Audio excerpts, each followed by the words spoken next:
السلام عليكم ورحمة الله وبركاته. حبابي جماعة مباركة، واش راكم؟ راكم ملاح؟ بسم الله بديت وبسم محمد صليت. اليوم جيتكم بهذه التحلية ان شاء الله تجربوها في رمضان ان شاء الله. انا درتها باسكو انا صايمين هاد الايامات شعبان، قلت نجربها والله جاتني ما شاء الله بتكاليف بسيطة كيما راكم تشوفوا.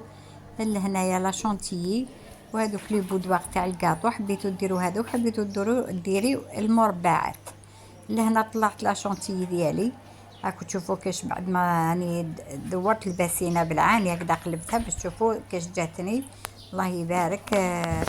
هايله. سمحوا لي لهنا راني نجيب وحده على بها لهنا الفيديو راهو يقطع لي. بعد ما طلعت لا شونتيي ديالي زدت لها وحده، كنت درت نهار من قبل كريمه يالي بالحليب والنشا والسكر وصفر البيض، زدت لها شويه كريمه، طلعتها هذاك لا شونتيي ديالي. لهنا شديت بابي كويسون خاطش خلاص لي هذاك بابي الومنيوم، ماشي الومنيوم يا ربي، هذاك الشفاف.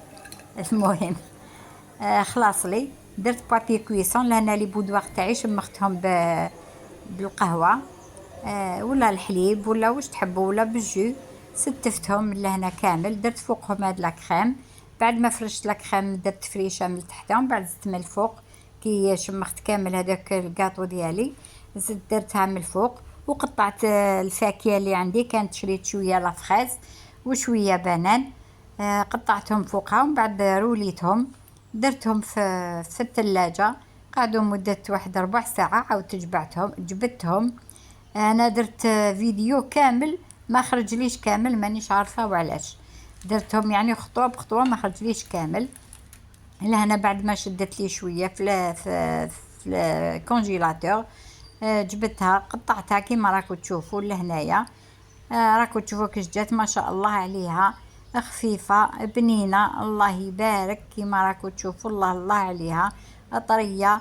ياكلوها العجايز، الشيوخ، الدراري الصغار، المتوسطين، اي واحد ياكلها بالفاكهه. الله يبارك ما شاء الله جات بنينه تشهي. هذه هي الوصفه اللي جبتها لكم اليوم البنات. انا اليوم قطعتها هكذا شويه برك باش تشوفوها، ورجعتها حتى كي يدن المغرب ان شاء الله وناكلوا شويه. وصلات على النبي الحبيب وبقاو على خير.